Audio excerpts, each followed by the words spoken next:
signal beneath the noise.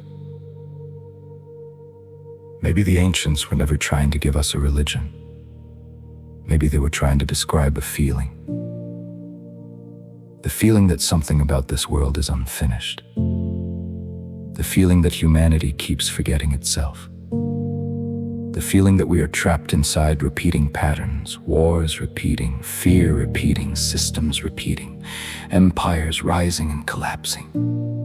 Humans handing their attention, their agency, their nervous systems, their souls to structures that slowly consume them. Every generation creates a new language for the same realization. Once it was kingdoms and gods, then machines, now simulations, algorithms, frequency, code. But underneath every myth is the same ancient ache. Why do we feel disconnected from ourselves? Why does modern life feel so loud yet so empty? Why are so many exhausted, overstimulated, emotionally flooded yet spiritually numb?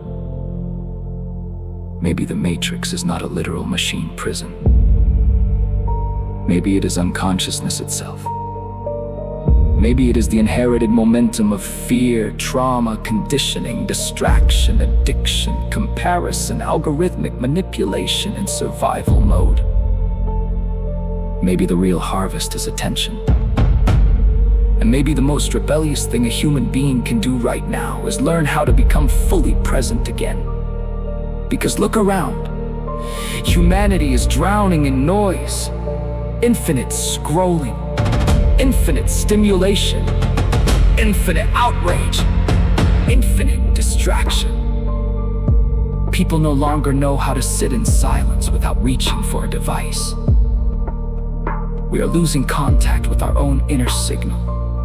And deep down, many people can feel it. That is why these myths resonate. The loops, the resets, the hidden worlds, the chosen ones, the awakening. They are symbolic attempts to explain a very real experience. Human beings know something is wrong with the way we are living. Not because Earth is fake, but because modern systems have disconnected us from direct reality. From our bodies, from nature, from stillness, from community, from meaning, from ourselves, and yet something is changing. Not because a solar flash is coming to rescue humanity, but because people are beginning to see the cost of living unconsciously, the cost of endless distraction, the cost of fear-based media, the cost of nervous system overload, the cost of building civilizations with no soul. People are beginning to remember that being human is not supposed to feel like permanent fragmentation. And maybe that is the real awakening. Not escaping Earth, not waiting for saviors, not believing we are elite chosen beings, but reclaiming responsibility for our own consciousness. Learning how to regulate the nervous system instead of outsourcing our sanity to algorithms. Learning how to sit still long enough to hear our own thoughts again. Learning how to love without possession. How to build without domination. How to create without exploitation. How to exist without constantly performing. Maybe the higher frequency is simply what happens when fear no longer controls perception.